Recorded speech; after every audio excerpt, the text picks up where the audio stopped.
குடிக்கலாமே. என்ன மாதிரியே எங்க அப்பாவும் போலீஸா இருந்ததுனால டிரான்ஸ்ஃபர்னு ஊரா சுத்திட்டு இருப்போம். நான் காலேஜ்ல படிக்கும்போது எங்க அப்பா இந்த ஊர்ல தான் போஸ்டிங்ல இருந்தாரு. அப்படின்னு எங்க அப்பா உங்களுக்கு தெரிஞ்சிருக்கணுமே. அப்பெல்லாம் அவர் தெரியாதவங்களே ஊர்ல கிடையாது. முக்கிய பிரவர் முத்துராமன்னா ஊருக்கே தெரியும். நீ முத்துப்பாண்டி இல்ல? ஆமா, எப்படி தெரியும்? உங்க வீட்டுக்கு எதிரில எஸ்ஏ சின்னசாமி பையன் ரவிக்குமார் ஞாபகத்துல இருக்கா? மறக்க முடியுமா அவனை? ஒரு தடவை மண்டையிலே போட்டல. அப்ப உன் கூட படிச்ச மாதவி ஞாபகம் இருக்கா? மாதவி சொல்லி தானே அவனை அடிச்சேன். போச்சுல. ஆமா ஆமா, அந்த பொறுக்கி அங்க நிக்கிறான். கண்டுக்காம வா. Madhavi, I love you. போடா நாயன்னு சொல்லு. பயமா இருக்கு. சொல்லுன்னு சொல்றேன்ல. போடா நாயே. என்னடி சொன்ன? உன்ன கைய விடு. முத்து வேணாடா. ஏய் விட்டுடா.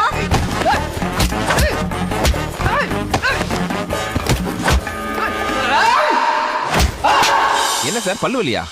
பழைய வழி. இருக்கட்டும் இருக்கட்டும். மாதவிக்கு நான் உயிர். ஒரே லவ்ஸ்.